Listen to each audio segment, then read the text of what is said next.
So I would say, like, just to keep it simple, couple things. One thing, be as flexible as possible. Like, women can figure out a lot of things. And if you give them that flexibility and not be stern, oh, you have to work from 9 to 5 and no flexibility at all, that just limits them, right? As opposed to, and there are some jobs, I get it. There might be some jobs where that's required, but a lot of, like, more and more not. And COVID helped us to really understand that, right? Where they can.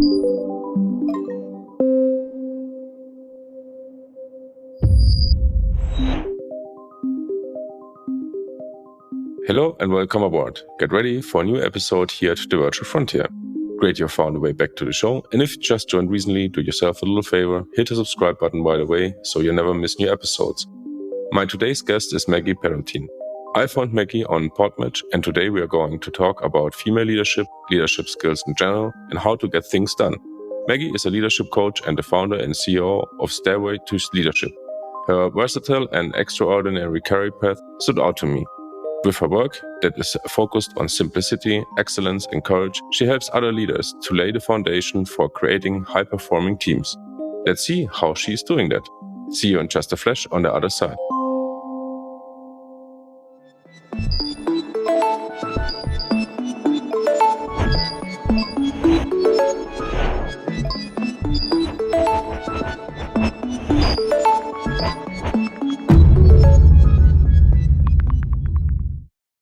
So, hello Maggie, welcome to the Virtual Frontier. Really happy to have you here today on the show and talk with you about female leadership, all the topic, working from home, getting things done, handling all the workload and the struggles that we all confront some way or the other. And I think you're a great guest to talk about that. But before we start off, maybe you want to give our audience a short introduction, what you're doing, from where you're coming, what is your background, so we have a little bit an idea about who Maggie is. Yeah. Hi, Daniel, and hi, everybody. Thank you for having me. I'm really excited to be here having this conversation with you. My name is Maggie Perotin. I live in Canada, in Toronto, with my family. We're a blended family with 4 kids. Now, not all 4 live with us all the time, but 2 and 2 others, my stepboys, come in from time to time. I'm originally Polish. I immigrated to Canada in about 2005. Since I immigrated, I landed a corporate job, and I've spent in corporate really up until last year. I grew my career there from really like an entry-level position going up to a director of operations when I had a team of 30 people working for me. And we supported actually an operation of 450 people department that spanned across Canada and a little bit in North America. And then since this year, I went full time in my business that I actually started 2.5 years ago while doing an online MBA and raising my younger family. But this is something that I wanted to do, and maybe I will share a story later how it came to be. But this is something I'm excited about, and I decided that this will be, my career going forward. So that's a little bit about me. And my business is I'm a business and leadership coach. There you go. I forgot to say that. Cool. So we're going to dive of course, into that later on. But taking a step back, and I ask it always my podcast guests in the recent month, what has changed for you personally in your work since the pandemic has started? Like a lot of things shifted and changed, and we had to adapt. So I'm always asking my guests, like, how did you manage that in your personal life and maybe also in your business life? Mm-hmm. What you have maybe learned from working with your customers, with your clients on their side, what they're struggling with, and maybe how they are coping with them. Mm-hmm. So definitely a lot changed. I will say in a moment how it changed, like, mostly to the benefit, but without its challenges. So having young kids at home during schooling while you're, working a 9 to 5 and trying to run a business, and your husband is doing the same, especially young ones. Like when online school started in 2022, my youngest one wasn't even in grade 1. He was in senior kindergarten, right? So can't read yet fully, can't type, like computer is a new thing. So trying to follow their schedule, be in your meetings and do things could be like hair, you wanted to pull your hair from time to time. I know what you're talking about, yes. Exactly. But, as the time came, like we've been at it for 2 years, right? Not all of it online, but as the time went and the kids and my older one adapted much faster, but still had a hard time. There were moments where, they were breaking down, crying and so on. But as the time adapted, they've been better and better. So kids, for us, I think overall it's been fine. I live in Toronto, big city. And in my 9 to 5, when that started, I was actually commuting minimum 45 minutes one way or up to an hour. And in winter and snowstorms, sometimes even longer. So I realized very quickly, I think within 2 weeks, I realized that I was less stressed, that I wasn't I was so much calmer. And I really think that was that commute, hour and a half, 2 hours a day, running one way, dropping kids at the daycare, making sure you leave on time so you can pick them up from the daycare so they're not like last kids from the daycare, you're this bad parent picking them up. So it actually, there was some stress with the school and organization, but at the same time, the stress of commute went down. So what worked for us is really establish the routine and adapt our routine very quickly to what it was. So, starting the kids, getting them up early, getting them out. So we started walking during lunch, getting the kids, whether they wanted or not, didn't matter how whiny they were. They had a break at school, just like they would go outside during school time. We would take them for a little walk. And that always kind of helped to refresh, get some fresh air, lower the tension and continue throughout the day. And for me, it was beneficial because I could work on my business a little bit more as well. Because I was, at that time, I was very early in my business. So, and I wanted it to be online. So it even pushed me more to dive into more online and stop like sort of thinking about networking in person or whatever. So it gave me like a little bit of additional time of doing that. So overall, it's been beneficial with, with some challenges that we sort of overcame with time. You just adapt, I guess, like everybody else. Yeah.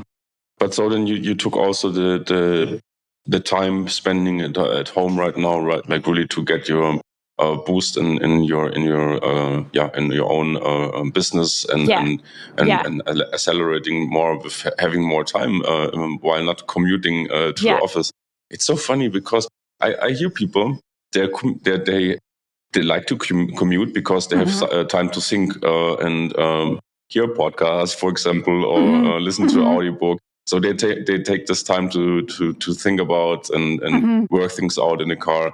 But other people are like getting more stressed in the traffic and in the commuting. So I think it depends really where are you commuting from, in which city, depending on the stress level that the traffic causes you. Yeah, and maybe like I was listening to audiobooks usually when I was commuting, or listening to other podcasts for inspiration or motivation. So I didn't feel stressed, but I really felt the difference when COVID started. Within 2 weeks. But like for me, it was hard to even think about my business podcast because I like to write things down, right? And you can't drive on a highway like 120 kilometers an hour and try to write things down. That's illegal and it can cost your life, right? Yeah. So I couldn't really, yes, I could do a little bit of self-development and kind of listen this, but outside of that, I like to have a separate time, sit, think, right? Not be distracted, but also be able to write things down. So yeah, for me, it wasn't the best use of my time. Yes, I could do a little bit, but not what I really wanted. Yeah, sure.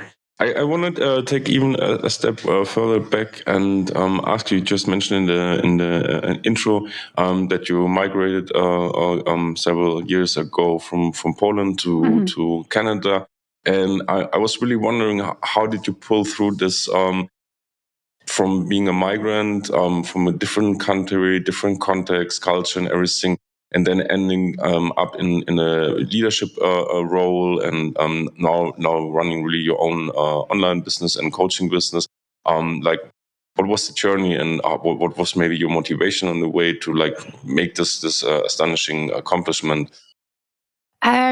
For me, the motivation to immigration was really like a dream of having my own house and not just working to eat and pay the bills. That was truly, and when you're young, you have big dreams. You're like, oh yeah, I don't have anything holding me back. I'm just going to try. Because the way it worked is I finished my university in Poland. I did speak English. I did speak French. I was advanced. I wasn't as fluent as I am right now, but I'm advanced. I could carry on conversation, understood everything. And at that time, Poland actually wasn't yet in European Union, and I was training to be a public servant. So I had like international relationship on European Union. And when I finished, there wasn't even like a date when we could come in and to the European Union. There were talks and so on, but it was still super vague. And I started working, and the unemployment rate at that time was above 20% in Poland, above 20. It was crazy. And we were, a spike in population, kids of baby boomers, all that fun stuff. And I did have work. I was in a big city, well educated, whatever. I did have work, but I was making like $400 a month. And it's not like Poland is that much cheaper, right? than North America. It's not. So I was like, damn it. Like, I'm going to work so hard and I'm just going to pay the bills and eat. And then that's it, right? I'm like, there's more to life than this. Like, I cannot. So then I found out about Canadian immigration program from a friend. And it's a very structured thing. It's not a lottery like in US that maybe if you enter, you get it, maybe not. It's very structured in a way when there's a point system, and you can, even before applying, you can figure out if you qualify, you have a minimum amount of points to qualify. This is based on your age, language, education, ability to really adapt, right? And thrive in the country, which I did. So I applied. And then the process lasts anywhere from 1.5 to 3 years, depending. But me, like once I decide on something, I'm like dog on the bone. I was reading all the rules, and 3 months later, they were supposed to tell me something they didn't. I was like emailing the embassy saying, you were supposed to tell me this and that, and you're not. So maybe that kind of led me to just 1.5 years. And after that, like you get checked, tested on everything, whatever. You need to have certain amount of savings to immigrate, which was like I was saving anything that I could to be able to have that money, because it was like, I think $20,000, which is a huge amount for somebody that's making 400. 400, yes. How you do that? You know what? I was doing all side jobs. I was teaching kids. I was teaching kids English and French. And like I immigrated with my first husband, my ex-husband. So we were together, right? So like any extra money, even I remember at that time from our wedding, we just wanted money. Like, don't give us anything, give us money so we could like save. And so once you do that, you get a permanent residency. So you can immigrate fully legally. And the thought was, hey, if it doesn't work out, we'll come back, right? Like when you have no kids, no mortgage, no nothing, you're so young, it's like traveling for a year or two, right? Like you just take time to travel. For us, it was like, let's just take time to see how it is. And then worst case scenario, we'll come back. So when I landed, I was, in a way, I did have some help and lucky in a sense that I speak English and French. And those languages, if you speak those two languages in Toronto, to find like a decent desk entry level position is not that difficult.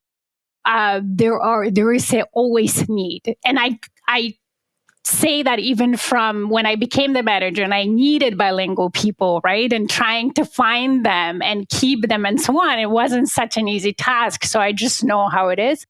But knew a person who was working for a company who was looking for bilingual agents always. And they sort of asked the hiring manager saying, hey, I have this young girl without Canadian experience, because that's sometimes important. Can you, have a look at her resume? And the lady who was, hiring, she did. She invited me for the interviews. I went through a bunch of interviews and I got in. Like, I got the job, right? And from there, she was really actually my great mentor who taught me a lot about how to lead and develop people along the lines as we were working together, as she was seeing that I was willing, eager, wanted to work hard and wanted to grow. That really created a foundation for me and my leadership position. And, for that, I will always be forever grateful. We sort of became those mentor friends where she's like my Canadian mom, right? Like, I always tell her, you're like my Canadian mom. So kind of took me under her wing, believed in me when maybe my confidence was low in as you say, new country, you've never been there. The stores are even different. Everything is different, right? Yeah. So your confidence sort of tanks a little bit. At least in my case, it did. And she believed in me. And through that, I latched onto that belief and kind of, wanted to be the best I can, even for her, and not to disappoint her. And that got me, grow my confidence, move into the corporate career and so on. Awesome story. I can really go along with that as I migrated say from Germany to Mexico, and like all this process and what you just mentioned about like feeling this like am I really doing the right thing here? am I still on the right track? But then also having like in mind, okay, you're still young. If it's not working out, you're going like you can go back whenever the time is right for that, or even not. And but I think what this does also with you is like this changing. Well, we're getting off topic here, but now I'm talking about migrating to different countries. But like this helps you also like really to see things from a different perspective, learn a new culture. And what you just mentioned, this process, right? Then you're in a new country, you have to prove yourself, you have to prove it to different people, that this is something worthwhile. And this helps really like to push things forward. At least it was from in my case, the thing. Yeah. I think it definitely builds your resilience, right? Because you are in such a new environment, you're completely out of your comfort zone, right? You have new, as you say, new language, and it's not like, yes, okay, you speak it, but you're not in it before 24/7, right? Here you're 24/7. People think differently. They react differently. Like I remember in the beginning, we Polish people, and you might know that, Daniel, a bit, like we're pretty straightforward, right? And it's not like we're not nice and kind of, we just like say it as it is, right? Get it out. In Canada, that's not the case, right?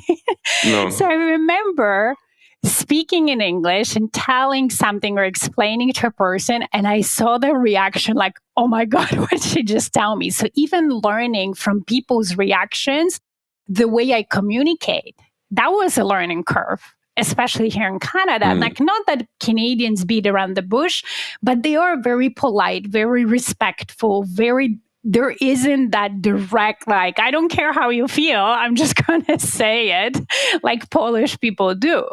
And that was, and especially as growing in the leadership positions, that was like, I think one of the great skills that I started developing right off, because I do care about how people react to what I say. I want them to receive the message and not shut down, right? Just because of the way I'm saying it.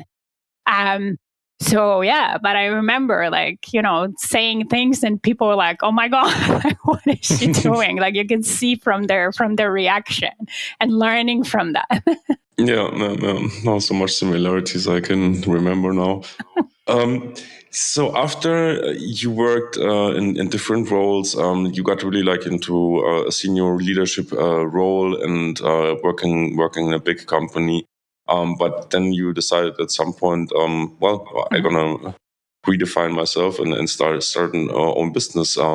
What caused this a change or this desire to become your own business owner, and how you managed maybe the first step toward it? So that really came through a burnout experience in the corporate world that got me pause and think. And it came about 4 years ago. I was in a middle manager position, and it was situational. So it wasn't like a systemic thing that I was just working myself and at some point burnt out. It was situational when the company's executives at the time made some decisions, agreed to some huge new contracts that I don't think the company was ready, or at least our department wasn't ready. And we were on the delivery side of that. And on top of it, because the contracts were very kind of like, let's just get in the market, right? With some, and even if we lose money, that's okay. But that led to, oh, you have to deliver that without any help, right? Yeah. And you have 3 months to do both, right? Or whatever it was. And what it ended up is, no matter how hard we worked, whether it was pretty much 7 days a week, nonstop, 15 hours days, no time for kids, no time for anything, it wasn't enough. We were failing. The client wasn't happy. So the days became like you knew you were set up to fail. You were dreading the meetings because you knew no matter what you did, you're going to be beaten up. And I found myself in a position when, like I can work hard. I can work like a horse, no problem. As long as I see the light in the tunnel and I see there is something there, an outcome from my work, right? And that I can get there and there's progress. And here you are in a situation where there was no light in the tunnel. No matter what you did, nobody was happy. So at some point, you feel hopeless, helpless, you feel paralyzed. Oh my God, like if I touch this, the bomb will explode. If I touch this, another bomb will explode. Like, well, let me just sit and stare at the screen and do nothing. And at the same time, I'm a Sagittarius, so I like to be free, and I felt cornered. And that like freaked me out. Like I remember one day I said like, it has to stop. It's like, I can't go on like this. So I was looking for another job at the same time, but it got me thinking, well, you like to grow, you like to be challenged professionally, but you have no control whether that situation will repeat itself or not. You have another 30 years or so to work if you work for somebody else. And whether it's this company or a different company, like you have no control over those things, right? So, and then you also are at the stage where I was at the stage where I was finding myself at the stage where I was faced with having to implement somebody's decisions that I didn't agree with. I saw the flaws in it. I had ideas how we could have prevented or how we could have done, and I could do nothing about it, right? And I was like, no, like I'm done. I'm at the moment in my life where I want to make my own decisions. And whether they're perfect or not, but they're my own, and I want to live my own consequences of it. And at the same time, I want to create a career for myself where I have balance, where I have time for my kids and for my family, because it's equally important, if not more, right? So that was kind of the thought that led me to start my coaching business. The why coaching business is just throughout my corporate career, I realized that I really loved coaching and developing people. That was always my favorite part of any position I had. I loved seeing how my employees were growing in their careers, how they felt fulfilled, like they were rising and really showing how great they are.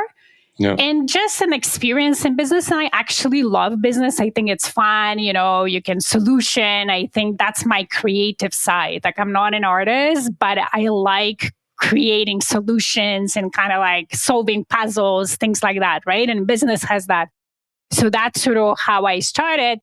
But the first steps was I was super scared, right? Like I was like, okay, that's great, but you've never run a business. Like you've never even considered before being an entrepreneur. So that's why I started on the side, because I thought like, okay, let me just take a first step, try and see where it takes me to prove myself if I could do it. And as I started doing it, and that was for about 2.5 years, I was like, at the same time, I also signed up for an executive MBA because this is something I always wanted to do. It was like my dream kind of bucket list. I love to learn, right?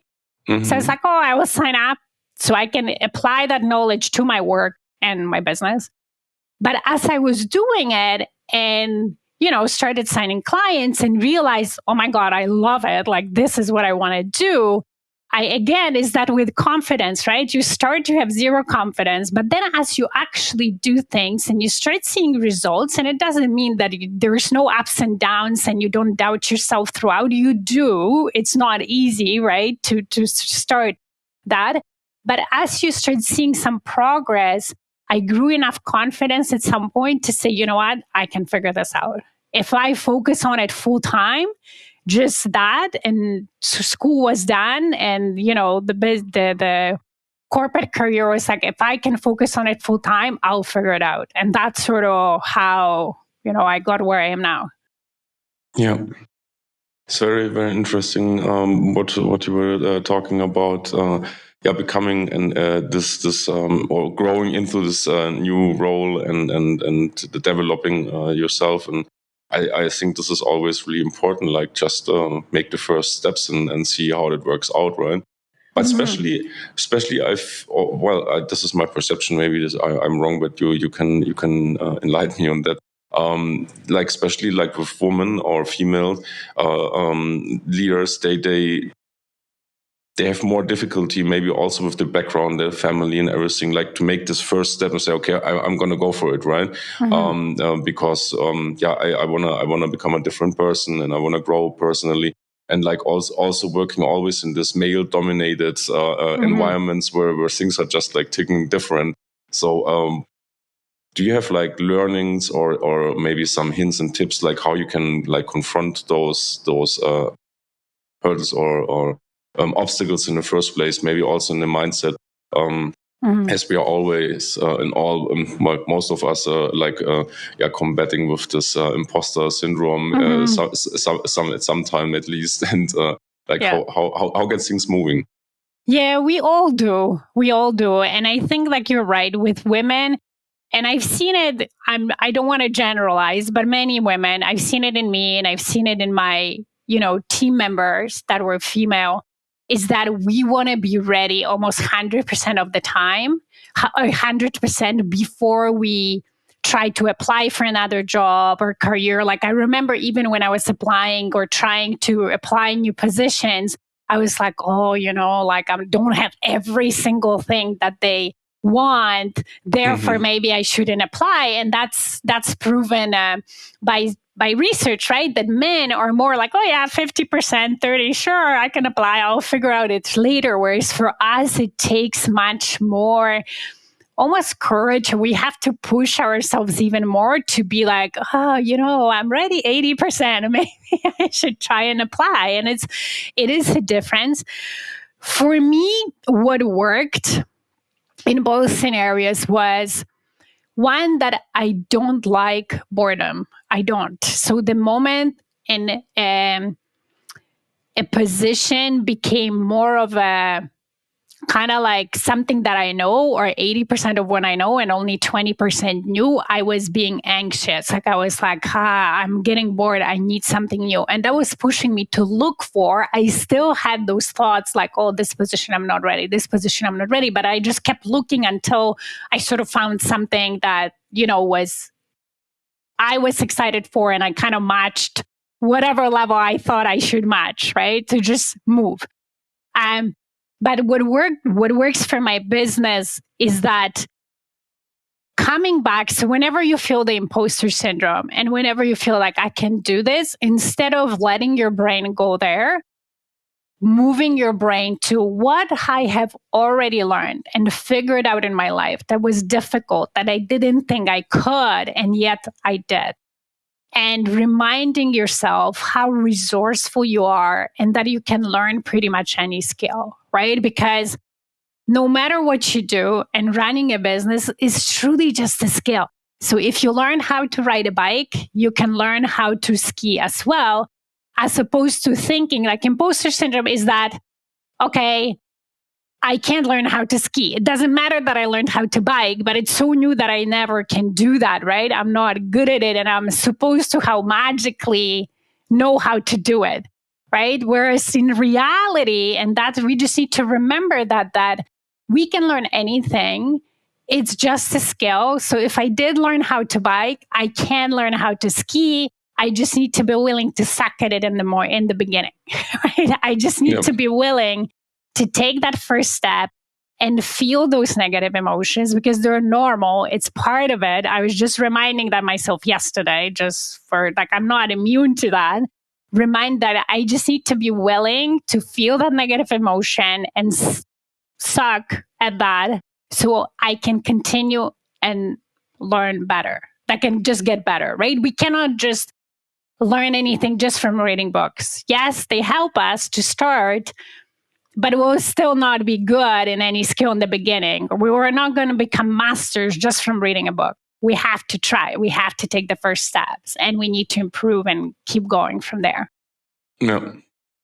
And I just read yesterday an article about this imposter syndrome out of the context of our podcast, but it was interesting, like the aspect like embracing the imposter syndrome, if you call it a syndrome at all, because it's just your mind like remembering you that you're on the right path. You're doing things that are not you're not still in mastery, and it's just like a reminder. Okay, there's still something you need to work on. Right, so don't be afraid of that. Just like embrace it and do it, and then you get over it. Probably sometimes.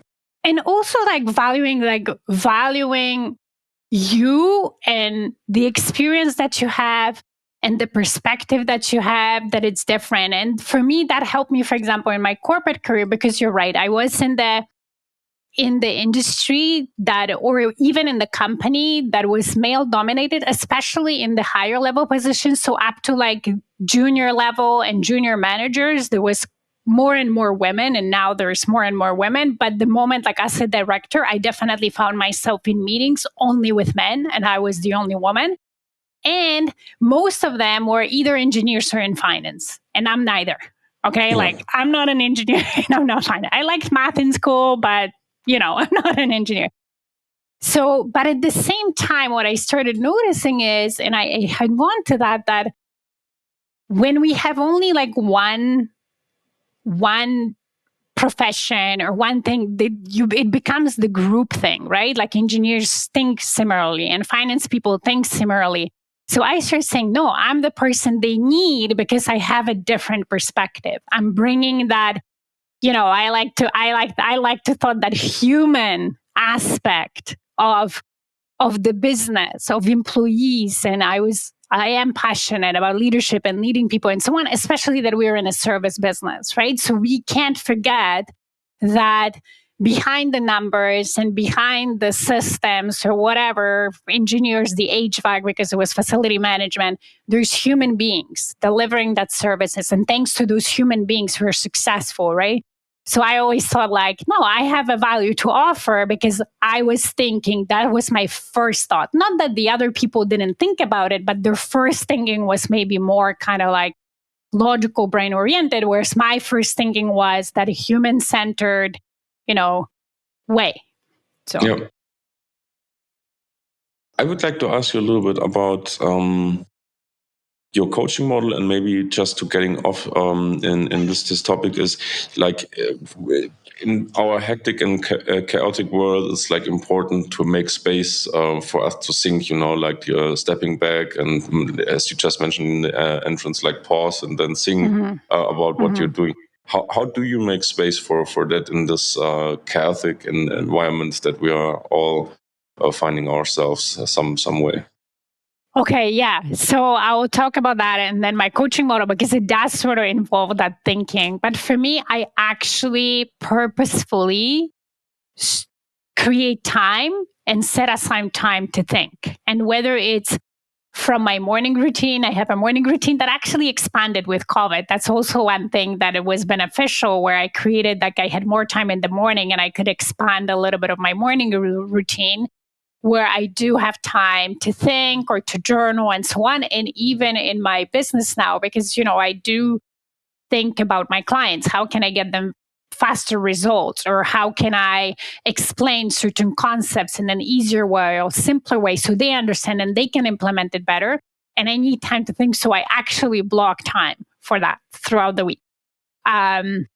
But so my coaching model, I call it dream, plan, do.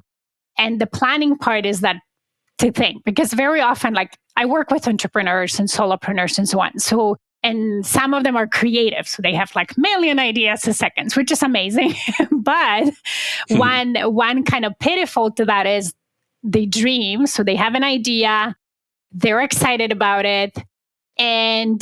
But then they want to go straight to doing, right? I have an idea, poof, I want to implement.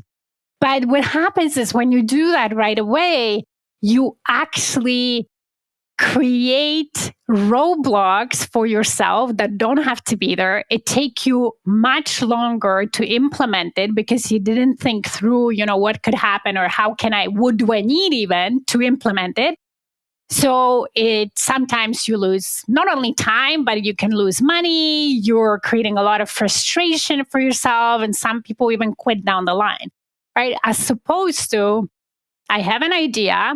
I overcome the imposter syndrome, right? I believe in the possibility of that. So I do teach my clients some mindset tools and the way to kind of manage that. But I believe in my possibility. And now I'm taking some time aside to plan it out. And depending on the idea, it doesn't have to be long. It can be 30 minutes. It doesn't have to be like 3-day thinking, right? It could be just a little bit of time to say, okay, what do I need to implement it? Maybe there's some technology, maybe there's some skills, maybe it's a bigger idea, maybe there's some skills that I truly need to learn, even some basics, right? Some research, whatever. What do I think will take? But what are some things that could go wrong? And it's not for me to get disengaged or stop believing in it and not do it at all, but to get prepared. Okay, so if that happens, even if it's only 50% chance, what would I do? So then if it does, I already have a plan and I'm not scared and my brain doesn't keep thinking about it and I don't give up, right? And then I implement. So the dream, plan, do is that, like, I have an idea, I plan it in a simple way, and then I implement it. And then I learn from that implementation, I readjust as needed, and I go in circle again. So. Okay. You just mentioned before, that you struggled in while you were working in the corporate environment, with burnout and everything. What have you, or what tactics you have implemented since you got out of that? So you stay out of the burnout and keeping things in order and your mind clear and focused. So during that time, actually, one of the things that I did, because I was like, I have to do something, it doesn't matter that I'm not getting help and so on. I need to do something for me. I actually signed up for some high performance coaching, and that changed my life. Also, that allowed me to get out of the burnout, do my business, do my school and so on, and do it without the burnout and actually not stress at all and so on. So the things that I do is I really learned how to set boundaries and say no. That was in my corporate role of not letting myself to be stressed out by people trying to get me in 4 meetings at the same time, and start saying no to certain meetings and start prioritizing the work that I needed to do, blocking the time. So for example, time blocking, like planning ahead, was one of the habits that I developed that I use now, to be able to say okay, if you really need me, then book it at the time when I'm available, right? Or I can be in 4 places at the same time. I can only be in one. Which one do I go to? And not stressing out that I cannot go to the others, right? Also being able to manage your brain in a way where there's only so much I can do, and I'm not going to stress out over the things I just can't do, right? I'm just going to manage and say no and set expectations and so on. So saying no, setting boundaries, setting the expectations, communicating, not just boiling inside and ignoring people, but communicating. And the thing is that people usually are understanding, right? Nobody expects you to be in the same place in the 3 places at the same time. It's just that communication, right? And then starting to prioritize self-care and time for myself, where I do have time to ground myself and kind of like just fill the cup, right? Because like as women and as mothers, and especially me, I wasn't even on the list before that, right? Like sometimes we're down there on the list, we never get to ourselves. I just wasn't in the list. Like I considered self-care selfish. Like, what do you mean? I have to take care of my kids and I have to take care of the house and I have this important work to do and so on. But what I realized, if I don't, that's what happens. You burn out. It doesn't have to be 5 hours a day, but even if it's 20 minutes a day, when you have time for you to ground yourself, I implemented good, like the habits of like breathing a little bit or meditating or stretching or whatever. You can pray, whatever it is, go for a walk. It's such important. And that time, it's really an investment in yourself and in how much you can accomplish all day, how well you feel. Because the better you feel, the more you can do. And whatever that means, right? In personal life or professional life, you can be more present with your family. You can really use quality time and not keep thinking about the business or what you have to do. Right. And you can be more effective in your business, in your role. So then you don't have to keep thinking because like, yeah, I have everything planned. I know what I'm doing. I know when. I don't need to think about it when I'm with my family. So those were the, I guess, key things that I started implementing. And over the years, they grew to those habits that, today it's amazing how your life can change, how less stressed you be. And yeah, you don't burn out, even though you're more effective and you actually accomplish more. Yeah. Well, they have become good habits.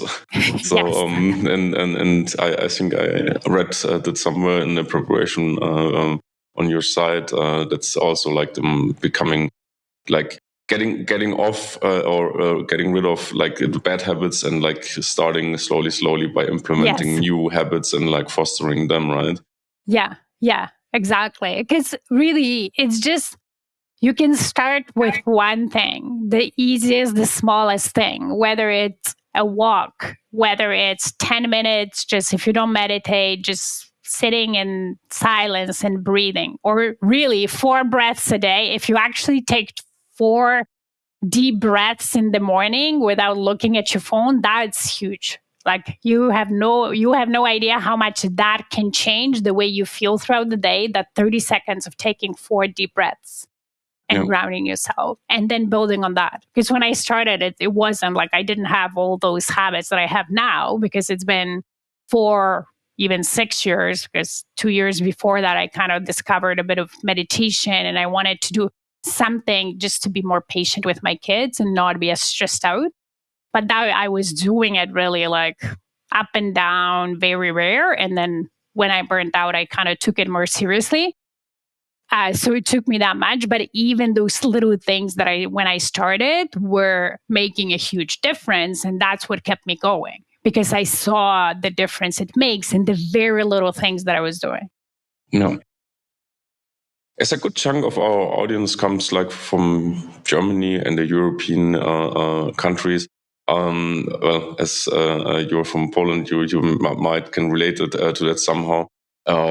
Like we really love to plan everything and make things or overcomplicate things where it often is not needed. And one thing, one value and thing that you are really working with is on the simplicity, making things just like as simple as possible. How you do that or what that means in the first place when you think about it? I love simplicity. I think life is simple. I think business is simple. We just, as human beings, you're right. We just like to overcomplicate things. And this is how our brain works. But what I believe in, when we overcomplicate, we actually, that's what stresses us out. And that's what stops us in our track. Like, think about it, like even when you have a closet or when you move to a new house, right? Like you're brand new, you're young, you don't have anything, you buy a house. And then like over time, it's just like clutters with stuff, or even the closet, right? You have to clean it out from time to time, because otherwise mentally, like it just bugs you. And it's the same with our brain or with business. Things just have this tendency of cluttering and so on. And contrary to what people think, it makes us less effective. We accomplish less. We're stressed. We're not reaching our full potential. Keeping things simple, it's actually not easy. So simple doesn't mean easy. People think simple is actually more difficult because it requires to get your brain to think differently, not in a way, natural way that it just then, goes on tangents, but keep your brain in check, to things differently and really think through things to say, okay, how can I simplify? How can I make it the easiest possible for me to implement? And the whole idea is that when you keep things simple, you can be consistent with them. You can be, especially in your business, right? When we're entrepreneurs, we have our personal life and nobody's life is perfect. Things happen. And when we try to run our business and plan for a perfect day happening every day, that's not sustainable. Life will happen. So then you will be behind and you will get stressed because you're behind and so on, right?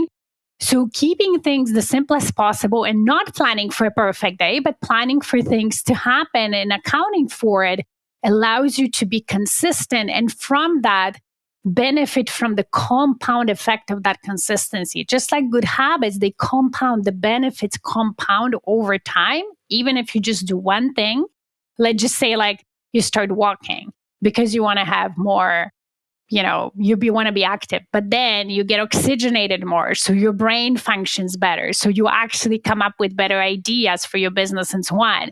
And then you feel better overall. You're more productive. You can focus. So there's so many benefits just for that one thing that you didn't even think about. And it's the same with simplicity. When you keep things simple, you have room to also think about other stuff and be consistent and benefit from it. And there's this great leadership book by Jocko Willink, Extreme Ownership. Him and another guy, they were Navy SEALs. Yes. Commanders or whatever, some officers in Navy SEALs, and they went into business consulting and they bring some of the rules from Navy SEALs into business. And one of them is simplicity. Why do, in Navy SEALs or whatever, they keep plans of the battle, whatever mission, where they go simple? Because when the soldiers get out there and anxiety is high and fear and everything is crazy around them, if those plans were difficult, nobody will remember them. It would be a chaos in a mission, right? When they're very simple, the soldiers can follow it. And it's similar in business or in life. When life happens, it's hard to follow something complex. Yeah. No, and especially in the combat, as you mentioned with Joko, you might plan something and it turns out completely differently. So if a simpler your plan is, your ability to adapt to new circumstances is also better, right? Instead of pulling out this big plan, what we have done in a combat situation, and then okay, you're fucked. Whatever, we need to adapt now, and that's not possible in this situation. Yeah, you're right. It's so much easier to adapt. And that's the thing. It's so much easier to think, okay, well, I was supposed to do this. That's not working anymore. Okay, well, let me do this instead. As opposed to where was I? This complex thing. Yeah. I want to ask you something giving out an advice or for male business owners that are having they're working with female leadership roles, or they have females in leadership roles. How can they really foster those persons in their personality and helping them really to succeed in business, and taking also care of their things that are important to them that they maybe from their male perspective they're not thinking about that. So what could be there, some hints and information what we can take care of, especially just think about this whole situation with the pandemic, as so many mothers have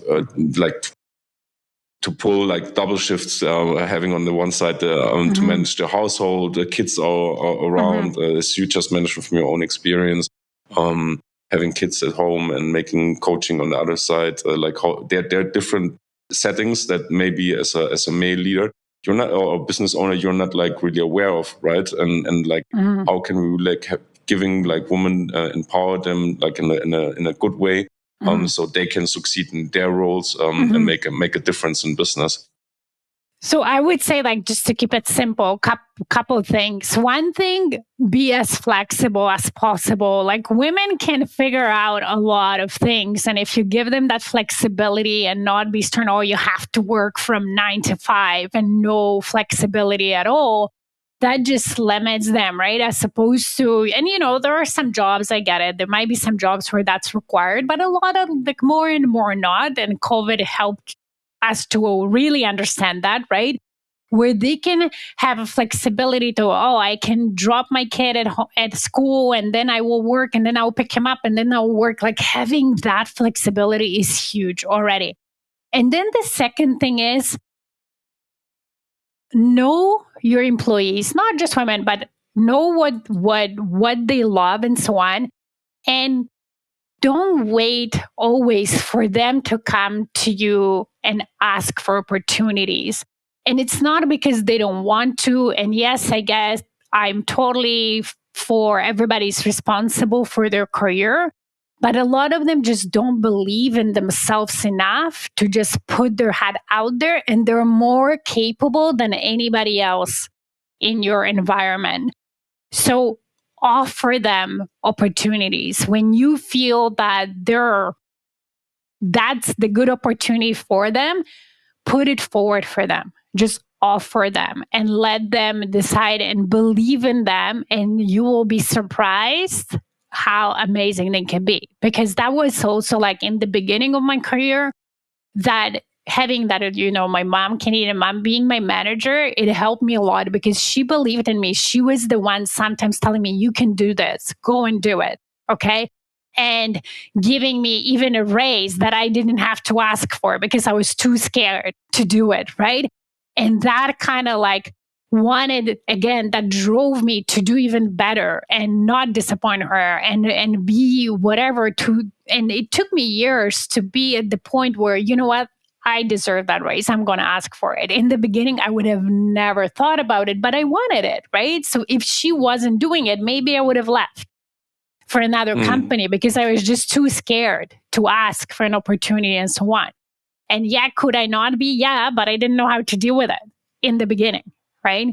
I learned it. So just presenting them with opportunities and showing that you appreciate them and that, giving them if you feel that they're great, giving them raises without them asking for it, you have no idea how far that can go. Yeah, no, that's a valuable advice. To round it up from my side, Maggie, I would like to ask you, on the other side, I see there are a lot of young, and it's not just women, but also like a lot of young people. They are like entering right now, like the career path and everything, and they have like this tension between, okay, what should I go for, right? I have like this on the other, on one side, my career path, but on the other side is life. Let's put it like blunt and great. And there's like this tension between what should I go for? And I think you're a great person because you somehow combine it. You have a family. You have a coaching business right now, and like with all the circumstances, I think you can give some valuable advice how to like mingle that and get the balance right. That's I know it's I'm not saying it's easy. It's difficult, but understanding what you want out of your career, right? Like really, and not even now, but down the line. Sometimes it's good to go take a position, for example, to learn certain skills that you can use down the line because maybe you want to open your business down the line, but you're not ready yet, right? So where can you go to learn the skills that will help you open that business, right? Or if I want to be in people leadership or project management, whatever, right? What is the position that I feel comfortable in that maybe doesn't require me to work nonstop and so on because I have this personal life and it's important to me and so on, but I can at least learn the skills that will get me there and closer. And then also, understanding what's important for you in a personal life. And being upfront about the boundaries. Of course, if you're going for a full-time position, your employer will want you to work a certain amount of hours. They will not want you like, oh yeah, you can work 2 hours, we'll pay you full-time position, and then you can go and live whatever, right? Yeah, that's not going to happen. So you do need to be realistic with your expectation. But at the same time, you can and you should create boundaries, especially if there will be imbalance, right, in one area. So let's say you went into a work and you were clear on what the requirements and so on, and that's changing and you're not comfortable with it. It's okay to say that. Like, it's okay to say, you know what? I can't work 12-hour days nonstop, right? Can I add a little bit of time from time to time on a project? And when you really need me, yes. Your choice, but let's just say yes. But it cannot be every day, right? I have a personal life that's important to me. Because I really think that when we communicate that, people understand, and that's how we shift the culture, and that's how we shift how the companies also think about their employees and so on. And truly, like, we have the great resignation going on, and that's a little bit what it is, right? The employees are starting saying, no, like, we're not slaves. It's important, even for our productivity, for our innovation and so on, to have that balance. And we want that balance. And if we do that, then it will shift. I truly believe it will. Companies will not have, like, to attract the best talents. They already have to change, and it will change. It's changing now. And what I'm taking from that is also, like, not having always, or you don't have to be always, like, prepared for the next 10, 12, or 20 years in your career, like making this small packages, what you really want today, and maybe in 1 year, what skills you may want to work on, just to getting prepared for what may come in the future, right? And not like thinking about the future in 20 years, where we're going to be in which road. Because when I think about that, or I think about back in 10 years, I wouldn't have imagined what I'm doing today. So, but I got prepared in some way for that during this, never knowing about where we're going to end up, and maybe that is going to change in 10 years again, fully 360 degrees. Yeah, exactly. You never know, and there's no point trying to predict it. Like, unless you're in such a mission, I want to be a doctor. That's always what I wanted to be, and so on. And that could even still take you somewhere else. You never know.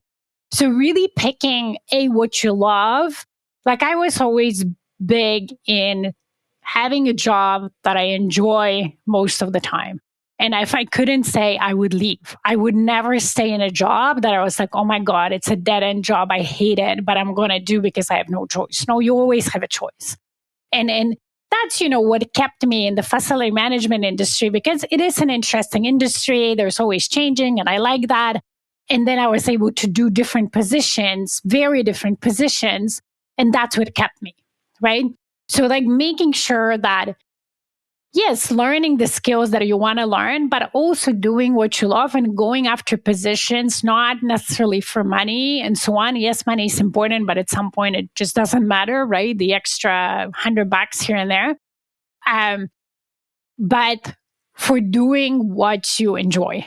And that will, as you say, Daniel, that will take you, or you'll learn the skills, and that will take you to the next levels in your life. And you might be in 20 years saying, oh my God, like, I would have never thought that I would be doing that. I would have never thought that I would have a coaching business, starting in Canada in 2005. So. No, let's think in that.